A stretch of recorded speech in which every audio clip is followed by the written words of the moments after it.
What's up, everybody? I'm Cecilia Tamez, and welcome back to the Game Plan Educational Solutions, the best channel for history teachers to level up their mindset, their management, and their methodology. In today's video, I'm going to be sharing the most asked question probably ever in the internet for social studies teachers, which is, how do you teach history in an interesting way? Like, how do you get the students to buy into your lesson? How do you get them intrinsically motivated? How do you get them to say the most magical words any history teacher can hear, and that is, your class is my favorite. If you are excited to get your students to tell you those 3 magic words, make sure you hit the like button, make sure you hit the subscribe button, and definitely make sure you hit that notification bell so you can be alerted anytime I drop a new video. By subscribing, you are supporting the content creation in this channel, and you are also helping other educators who may need to see this video be able to access this content. So thank you in advance for all your support and all your love. This channel is not possible without you. So without further ado, let's jump right in.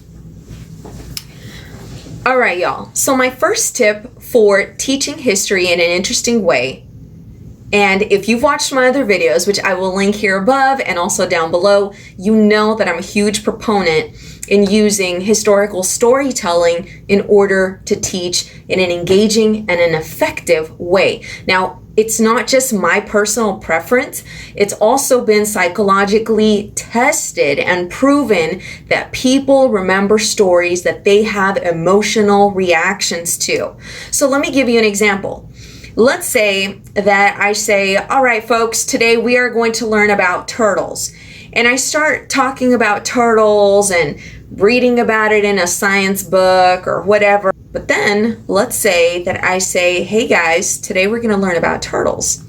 So I wanted to bring this little guy to class. And actually, I first got into turtles because my grandmother purchased this little Michelangelo plushie for me. You know, we were a family that didn't have a lot of money, and her buying this Michelangelo, which was pretty pricey back in the day, was such a huge deal for me. I'm a grown woman now, and I still have this Ninja Turtle plushie. So today we're going to learn about what make turtles so special. So do you see that by telling you a story, you are prepping your class to be more invested in the content you are about to share? So even if the rest of the content is not necessarily so thrilling and amusing, you already hooked your class by giving them an emotional anchor that they can relate to. You are creating instant relevancy the moment that you share a story that evokes an emotional response from your class. My only recommendation is make sure the story is relevant, and also you have to be really careful about this and about the execution. You want to make sure that the story is not prolonged and that you don't go off on a tangent, because then your students will only remember the story and they'll have a more challenging time making a connection to why you're even telling us the turtle story. My second tip for teaching history in an interesting way is to use visuals. Now, I know what you might be thinking. Well, not every student is a visual learner. I know, but a majority of our students are.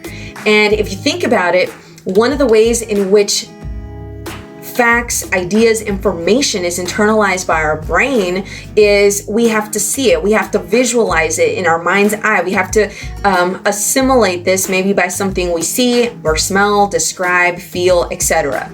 So honestly, if you're appealing to any of the 5 senses, you're going to get your students interested in that information.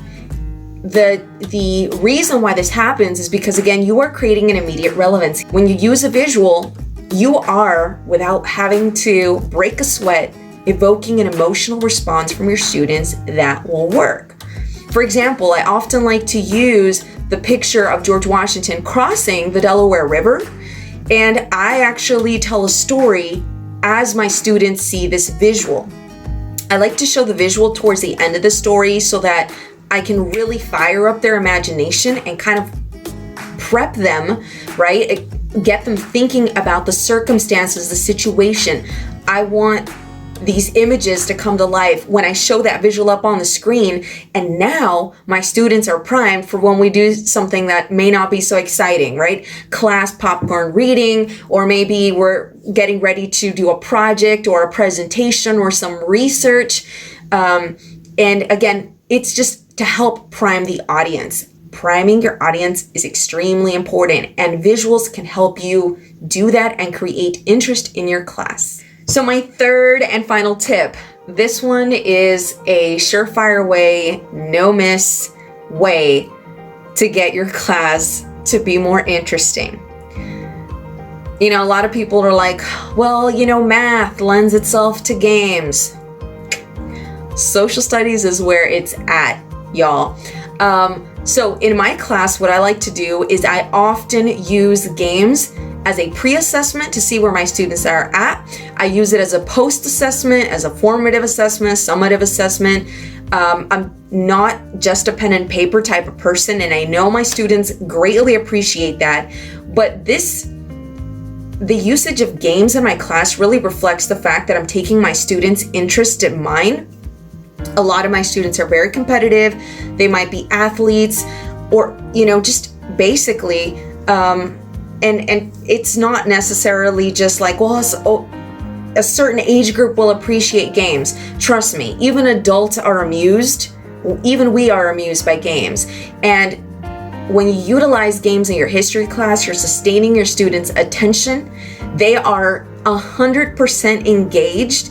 And again, this goes back over a decade of experience has shown me that games are the way to get your class hooked. Now, some advice about using games. You want to make sure that the game is not just entertaining. You want to make sure that you're actually targeting the information that you need to be targeting, that you're looping the content that you need to review, and that you're really assessing the best questions that'll give you the most ideal picture of where your students are at before you move on to your content or before you move on to your next lesson. So again, you want to make sure that you are utilizing games as a tool for engagement, as a tool for assessment, and as a tool to gauge interest. Because let's say that the first half of class you need to direct teach, or your students need to do research, or they need to do a collaborative work activity, or they need to do an essay or question answer. They will find a motivation to do that work if they know at the end of the class they get to play a game, right? And the game is also going to be used to your purpose. So games will create intrinsic motivation in your class, they will create interest, and they will enhance the relationship you have with your students because they'll feel heard, seen, listened to. Now, I know I said I would only share 3 tips, but this final bonus tip, if you do not implement this, it's going to be very challenging for you to teach history in an interesting way. Nothing will work, not the stories, not the visuals, not the games, if you do not take the time to nurture the relationship with your class. If your students feel like you like them, because I've mentioned this in other videos, if you're a subscriber to my channel, students do not do work, students do not participate, they do not engage for people that they feel do not like them. But if they feel like, seen, heard, if they find you interesting, they are going to be a lot more amenable and influenced in being receptive to your games, to your visuals, to your stories, because now there's an initial interest. All these 3 tips are founded on one thing, and that is get to know your class. I hope this video was insightful to you. I hope it gave you 3 very manageable strategies that you can use in your classroom. If you're interested in learning how you can be more effective, efficient, and influential in your classroom, click the link below to sign up for my exclusive program for social studies teachers, Teach Like an Influencer. As always, I hope you have a fantastic day. Until next time, class dismissed.